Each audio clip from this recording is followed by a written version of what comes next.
You know what sound that is, folks. You bet. That's another Noon Whistle. I'm Chris Trottier. And I'm John Anzalone, and we're here today, sorry about that, with Jesse Adams from Adams Power at 801 North Wisconsin Street in Elkhorn here. Thanks for stopping by, Jesse. Pleasure to be here. Thanks. Hey, I'm going to put you on the spot right away. We'll do a little speed dating drill here. Are you ready for this? Sure, go ahead. All right. All I want from you is a yes or no. All right. Adams Power, things they provide. You guys provide troubleshooting solutions. Yes. Whole home wiring. Yes. Agricultural. Yes.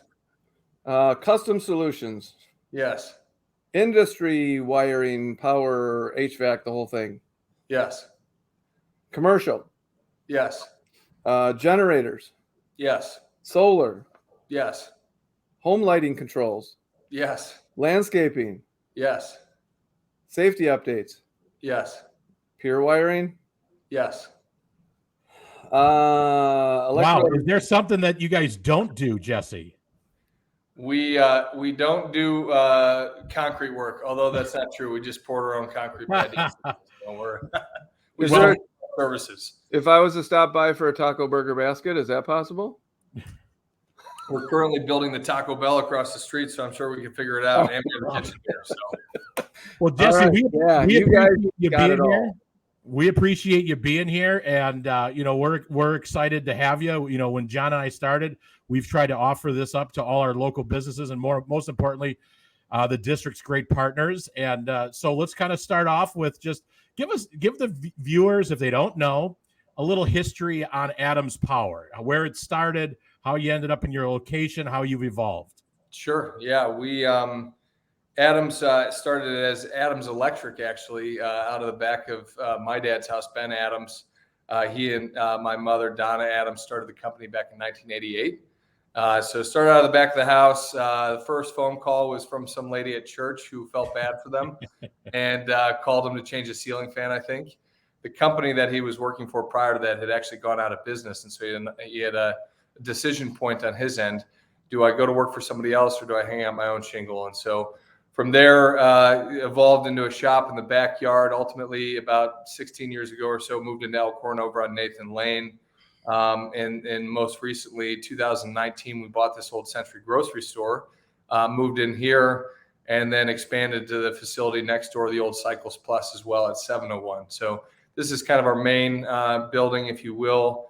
And we've grown over the years. We started as an electrical contractor, but about 10 years ago, added standby power generators. That team has grown to be number one in the state of Wisconsin and Illinois for Generac generators. They're doing a great job. And we also added our Smart Tech solution in 2019, which is our low voltage kind of whole house audio visual, or in businesses as well, conferencing and everything else.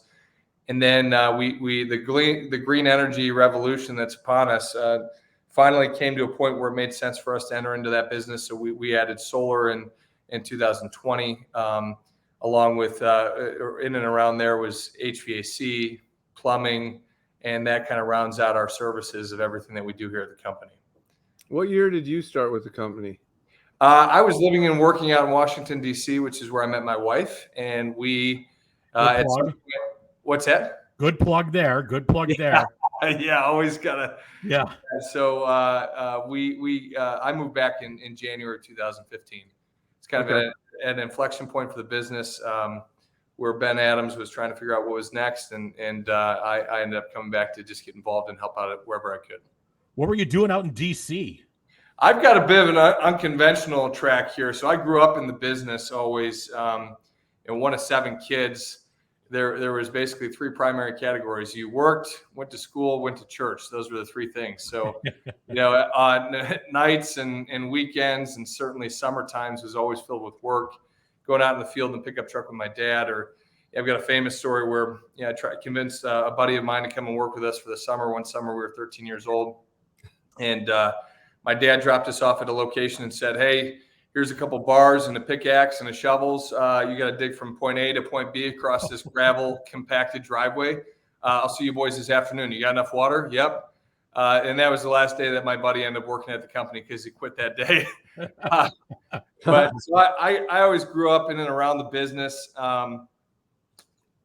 ended up going to school in the Boston area, pursuing a degree in business and economics, but always had a fascination with politics and how the political policy environment shapes our lives and how it certainly impacts small businesses like ours.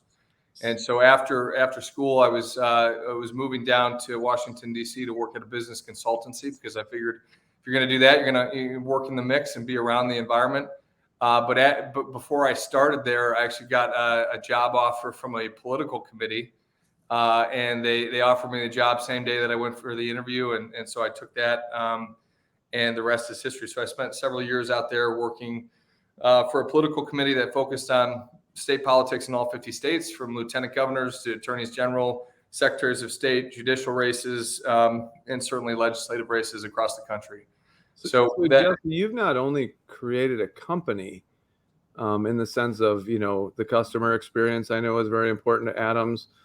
Service is very important to Adams, but you've created a culture within, right? I mean, you have an actual stated culture plan.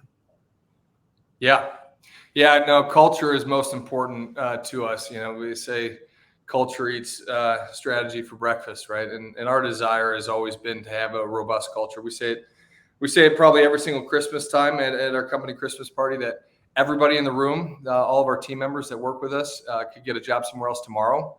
But it means something to us that they choose to work here at Adams. And so that's ours to lose.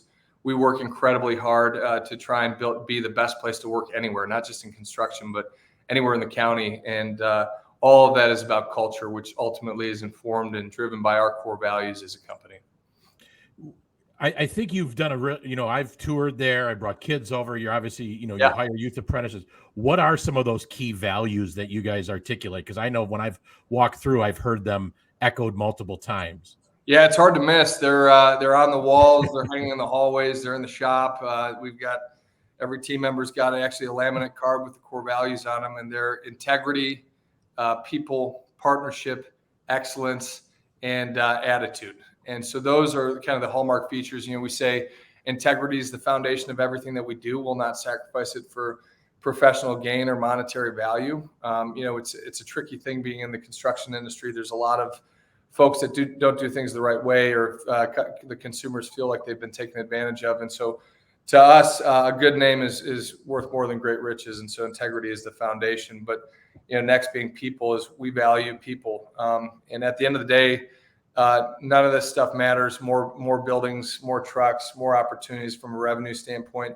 It's really goes down to our core passion, which is we exist to make a positive impact in the lives of our team members, their families, and the communities in which we serve.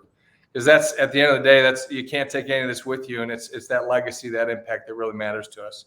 And then, of course, attitude, right? We want people with can-do optimism, relentless determination, men and women who have grit and are, today's environment can show up and get the job done. And then excellence, we want to be excellent in everything that we do. We want to be a market leader in the craftsmanship that we have. And so we hold ourselves to the highest standards, and ultimately partnership, which is why we're on the phone today with you guys, because we value partnerships with our local high schools and community partners. We're looking for long-term committed partnerships. And we see it as we want to be an integral part of the growth and prosperity of our partners. It's not a one-way street. It certainly is a two-way operation here. Well, speaking of your partnerships, talk a little bit. I don't know if everybody knows this, but you are a board member, Jesse, for Gateway Technical College. That's right. And you guys have just transitioned to your new president. So talk a little bit about your role on that board and kind of some of the work that, you see that's important in the Gateway community. Yeah, I've been on the board of trustees for Gateway Technical College now for about 5 years.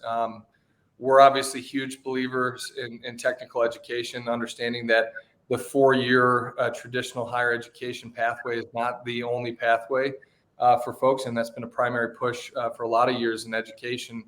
But the dignified work and the long-term careers and the opportunities that men and women can have in an industry like ours, in the trades and construction, is unbelievable. And we're pretty proud that we well exceed the mean average income for the county with our men and women who work here every day and do great work.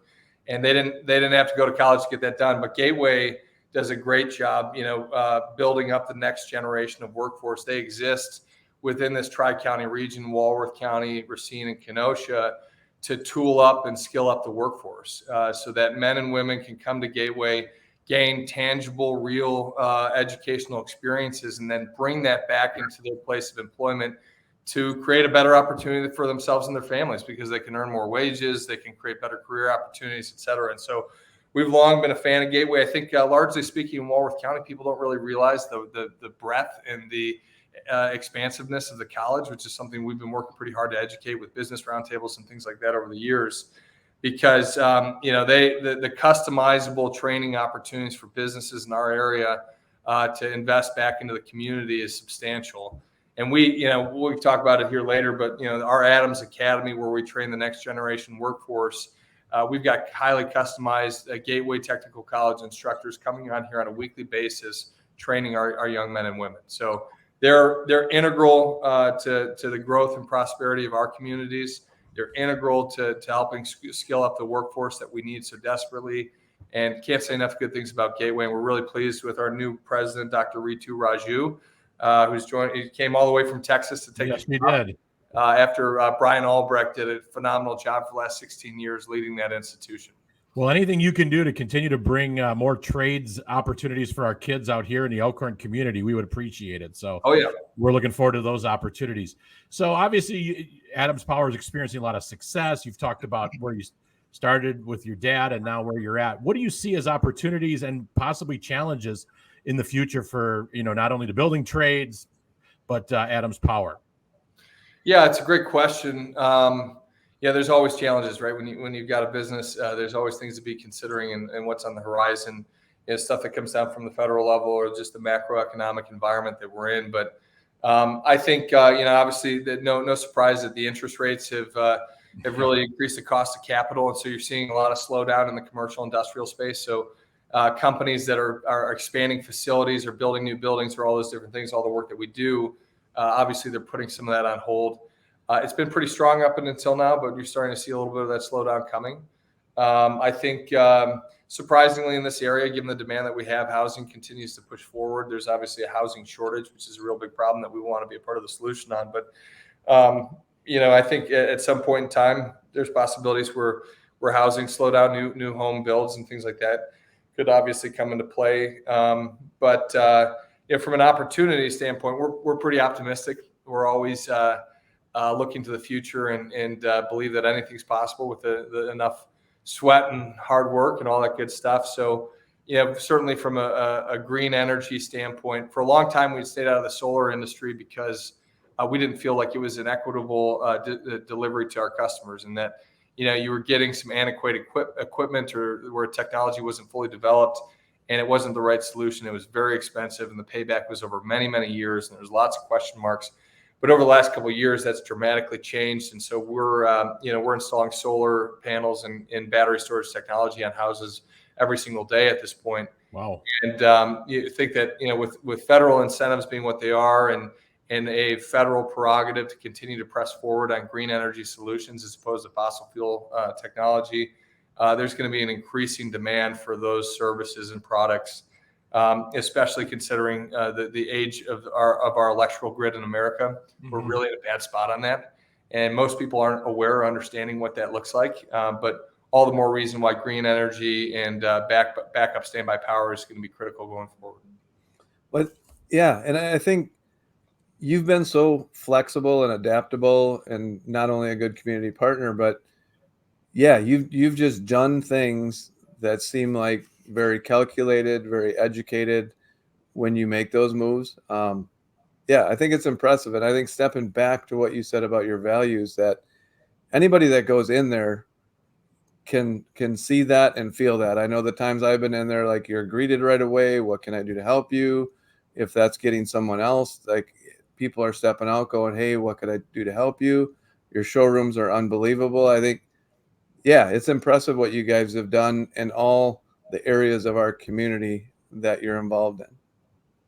I appreciate that, John. And I guess what I'd say is, we say it here, our people are our power, kind of play on the words with Adams Power and being what it is. But truly, I mean, the success that we've had as a company and everything that we've been able to accomplish is a reflection of the high caliber men and women that are here, and people that share those core values and that go out and do good work every day. We do a lot of hard stuff, and so it takes the right people to go out and do that. And we're certainly most proud of our people for sure.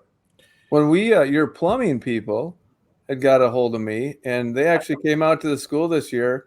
They had like a plumbing group get together, and we're playing dodgeball, and they had music going. And I thought, like, how great is this that there's a section of the company here in the evening just getting together and having a good time. I mean, I think that speaks of what you do. Yeah, those guys are a motley crew. They work hard and play hard. The plumbers say that they're better than everybody else in the team, so they're really proud of the work that they do. Very competitive, have friendly competition internally. Well, we're at that time, John. Any shout outs and thank yous you want to pass along? Yeah, just appreciate you guys having us on the program today. Thanks for the good work that you're doing to advance career and technical education that feeds into companies like ours. Shout out to Gateway Technical College. Really appreciate the work that they're doing for our communities. Certainly Jason Tadlock and the whole Elkhorn School District that you guys are part of and the work that you two are doing. Really, really appreciate the partnership and look forward to continuing to work together as we go forward in the future. Sounds good. John, you got anybody? Yeah, I'm going to throw one out to Frank and Stephanie Luptow for all their years running Frank's, the grocery store, Absolutely. All their community involvement. And they're wonderful people. I hope Hanson's continue it, and they've done so much for our community as well. So great retirement to them. I hope they get to do whatever they want to do. I'm sitting here in the Waseda office, so I'm going to shout out to Derek Dioria, who is really working hard on every aspect of increasing economic development here in Walworth County. And as the executive director for Waseda, he's in every space, and I know he's working hard to make this a better place, and a rising tide lifts all boats. And on that note, Jesse, thanks for joining us. Thanks for being a great partner. And let's follow up with a traditional way to end our program, and that is have a good day, everybody. Thanks, appreciate it. Take care.